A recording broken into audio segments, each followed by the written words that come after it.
हल्की धुंध, धीमी हवा और एक पुराना खंडहर। कहते हैं जहां आज ये टूटी दीवारें खड़ी हैं, वहीं कभी दुनिया का सबसे बड़ा, सबसे चमकदार विश्वविद्यालय था, नालंदा। पर नालंदा सिर्फ एक विश्वविद्यालय नहीं था, एक जीवित ज्ञान शहर था, जहां हजारों छात्र, सैकड़ों शिक्षक और ज्ञान की लौ 800 साल तक जलती रही। पर उस लौ को बुझाने के लिए एक काला दिन आया, जब नालंदा सिर्फ जला नहीं था, चीखा था। आज की इस कहानी में हम उन्हीं चीखों को सुनेंगे और उस रोशनी को देखेंगे जो राख में भी जिंदा रही।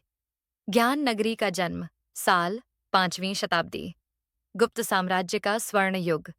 मगध के राजा कुमारगुप्त प्रथम ने एक सपना देखा, एक ऐसी जगह जहां दुनिया एक साथ बैठकर सीख सके। और इस तरह जन्म हुआ नालंदा विश्वविद्यालय का। नालंदा का अर्थ ही था ज्ञान देने वाला। यह जगह 14 हेक्टेयर नहीं, 140 इमारतें नहीं, पूरी एक नगरी थी। 9 मंजिला पुस्तकालय, विशाल मठ गुरुकुल जैसे आवास, खगोलशाला, वेद, खगोल, गणित, चिकित्सा, दर्शन, बौद्ध धर्म, सबका अध्ययन। यहाँ 10,000 से ज्यादा विद्यार्थी और 1,500 शिक्षक रहते थे। नालंदा में प्रवेश आसान नहीं था। पहले 3 विद्वान आपका मौखिक टेस्ट लेते थे। जो पास हो, उसी को अंदर आने की इजाजत मिलती थी। दुनिया का पहला इंटरनेशनल यूनिवर्सिटी नालंदा सिर्फ भारत का नहीं, पूरे एशिया का ज्ञान केंद्र था।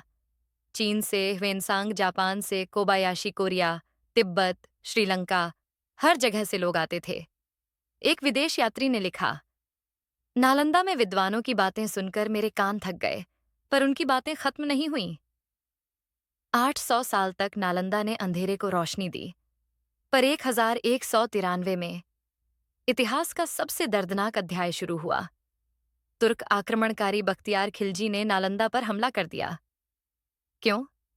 क्योंकि उसके अनुसार इन सन्यासियों का ज्ञान मेरे धर्म के खिलाफ था।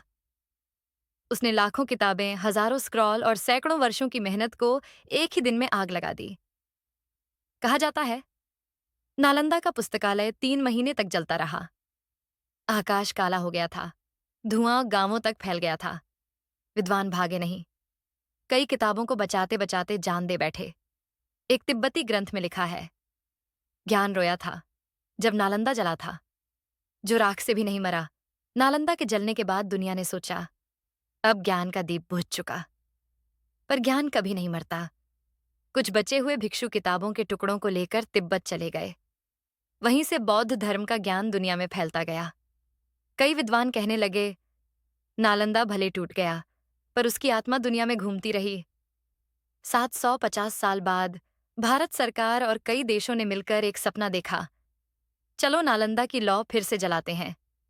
2010 में नालंदा विश्वविद्यालय फिर बना, लेकिन इस बार सिर्फ ईंटों से नहीं, पूरी दुनिया की उम्मीदों से। आज यहाँ पुरातत्व, पर्यावरण, बुद्ध अध्ययन, इतिहास, अंतर्राष्ट्रीय संबंध सब पढ़ाया जाता है। फिर से दुनिया भर से छात्र आते हैं। जैसे राख से कमल खिलता है, वैसे ही नालंदा भी खिल उठा। नालंदा हमें 3 बातें सिखाता है। ज्ञान सबसे बड़ा हथियार है, ईंटें टूट सकती हैं, पर विचार नहीं। रोशनी को बुझाने वाले बहुत आए, पर रोशनी कभी हारती नहीं। अगर शिक्षा खत्म हो जाए, तो सभ्यता धरती से मिट जाती है। आज जब आप इन खंडहरों को देखते हैं, तो आपको सिर्फ टूटी दीवारें नहीं दिखती, दिखता है एक सपना, एक इतिहास, एक संस्कृति। नालंदा सिर्फ अतीत नहीं, हमारे भविष्य की दिशा है।